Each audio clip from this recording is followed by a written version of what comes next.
Hi, my name is Ethan Orr. I'm the Associate Director for Agriculture and Natural Resources and Economic Development for the Arizona Cooperative Extension. Water's always been scarce in Arizona, but one thing that we have to be proud of is consistently Arizonans have been able to make better and better use of their crops and their water. For example, we use less water now as a state than we did in 1962, even though we have over 3 times the population and the value of our crop production is almost twice as much. So it's a matter of consistently, generation after generation, people in Arizona, particularly people in Yuma and our agricultural communities, have found better and better ways to get more crop per drop. And I'd like to introduce a good friend of mine, Representative Tim Dunn, who is a 3rd-generation Yuma farmer and understands and represents the interest of Yuma and the agriculture community in our state legislature. The Yuma area is based on having great soil and ability to have a great quantity of water, and so yeah, that's why we gravitated here. That's why they started in the early 1900s. We came in the 60s, but being able to take the water irrigation systems and develop them into high head flows and laser leveled fields and now GPS level fields, we've just been constantly improving our ground to make sure that we have the most efficient system. We've known that we've been in a drought for 20 years, and so the Central Phoenix is trying to transfer water out of Yuma County. So it's just been important that the target, because of the water rights, people want to get our water in Yuma County. But I think as you started developing the systems and developing the different 2 crops a year, being able to grow the produce, and when you have an efficient system that allows each head of lettuce to be the same size from one end to the other, you're able to market that crop. And so we've developed the system and the cultural practices that we've done here for the last 40 years to make sure that we have the most efficient crop per drop.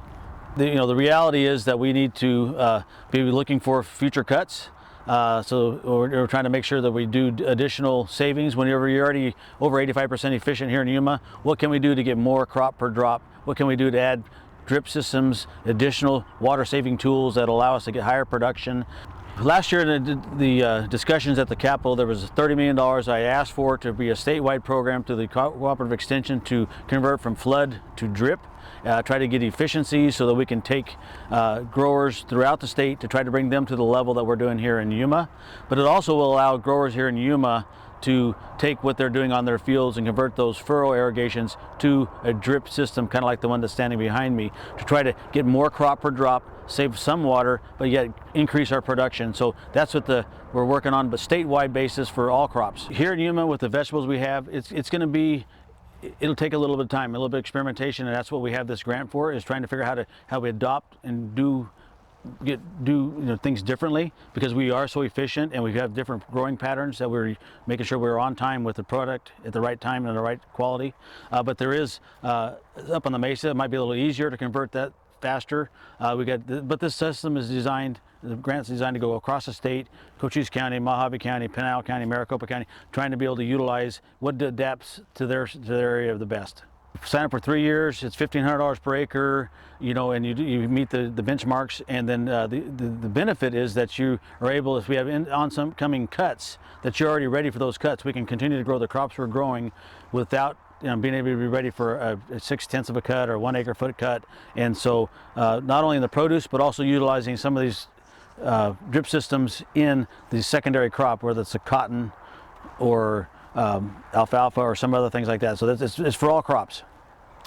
Yeah, it's been historical that the yield increases go up. You not only save water, but you get more pounds per acre, and you use less chemicals, and that's something the growers will be able to figure out on their own as they do this, because this program won't be around forever, but it's going to be able to change the culture and people understand I can invest that in my own, and I'm going to have these crop per drop efficiency increases and obviously savings on water and on input cost.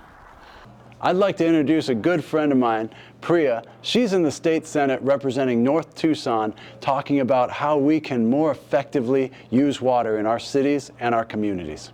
Water's always been scarce. What's changed over the past couple of years? Yeah, no, absolutely. We live in a desert. People have known that. We've always dealt with scarcity, but over the last few years, we've had climate change, the drought that is exacerbating those the water constraints that we have are reflecting themselves in Colorado River shortages being implemented and those impacts distributed throughout the state for farmers as well as our cities. And so we're going to have to respond to that.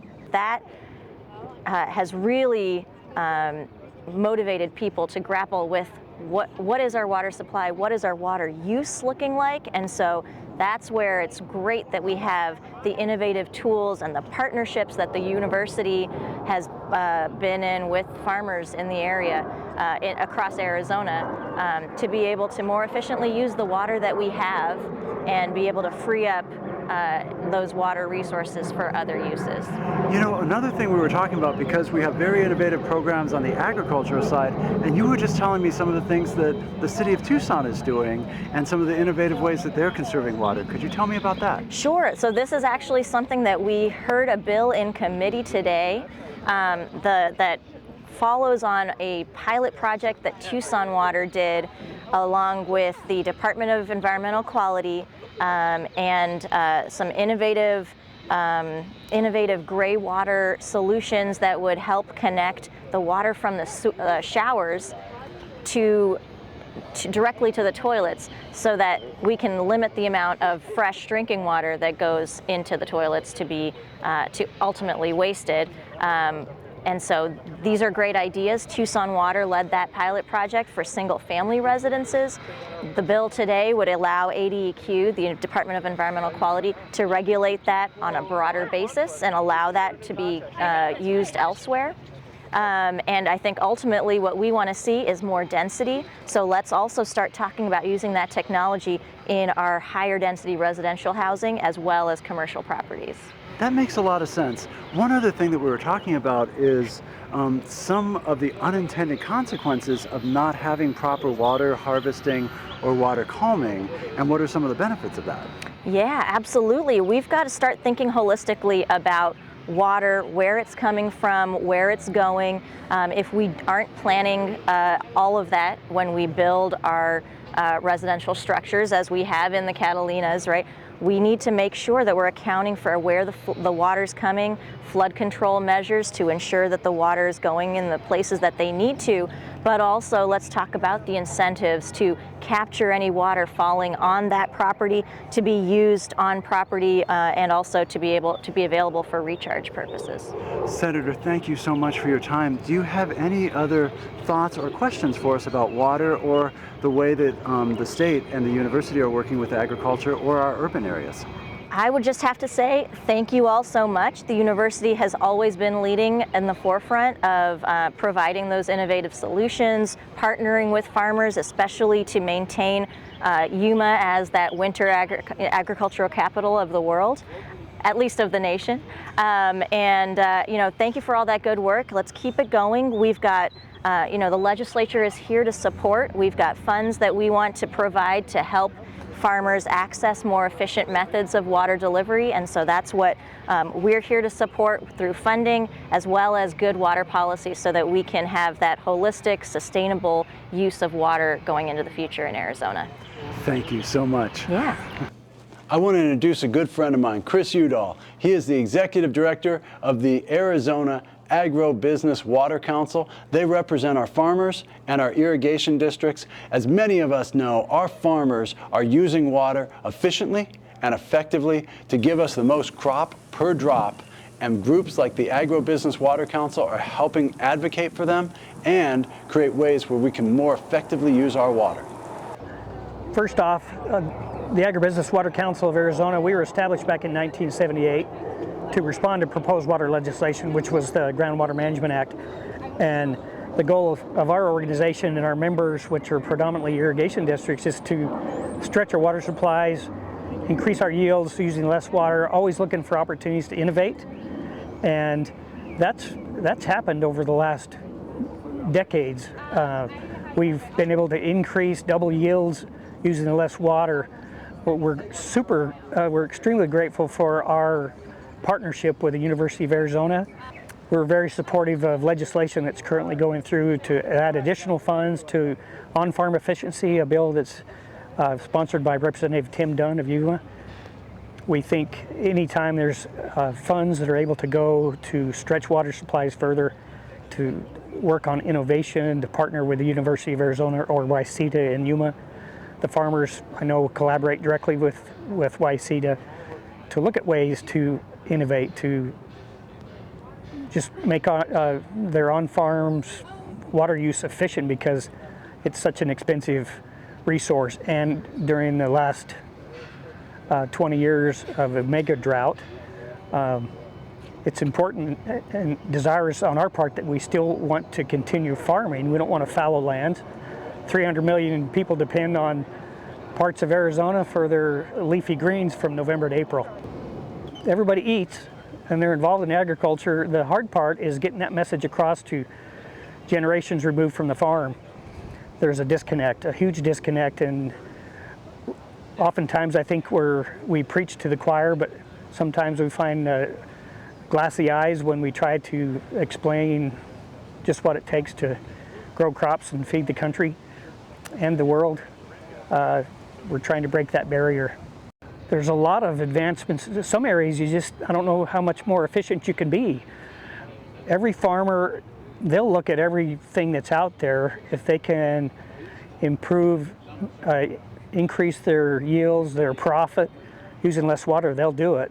I think there's a reason why farmers do what they do instead of relying on outside farmer interests coming and trying to dictate what they do. They know what to do. They've done it for years, and in the process of feeding the world, they're actually also looking at feeding their own families and putting that water to the best use. So this on-farm efficiency legislation, if it can get through this appropriation, that will be very beneficial. The Agribusiness Water Council led a coalition a few years ago to help include water infrastructure funding in the bipartisan infrastructure law that was passed, and also working with Senator Sinema to get additional funding in the Inflation Reduction Act, USDA funding through the Farm Bill. These are other options that we can do to line canals, pipe, put in drip systems where it's applicable and works. It all depends on soil conditions, water quality. There's a lot of factors to take into consideration when you're looking to improve efficiencies. I can't say enough about U of A, the research that's been done in the past, research studies that have been done, and every time we need questions answered on particular water use per crop or whatever the case may be, we always get an answer from the university. So we appreciate that relationship. One thing that I'm really appreciative of is our state legislature has always looked for ways to invest in our farmers and invest in our communities. Representative Dunn, among others, and Priya from Tucson and Chris Udall from the Agro-Business Council have all been advocating last year a $30 million program that allows us to create on-farm, on-pasture efficiencies, and this year they're pushing for another $30 million that will do that. This money is the most cost-effective way to conserve water in Arizona, to keep water behind the dam, and to eliminate or at least mitigate some of the shortages that both our farms and our cities are facing. In fact, what we're seeing with this program, by investing in our farmers and in our community, is we are conserving water at a fifth of the cost of desalination. It is the most cost-effective way to conserve water in Arizona.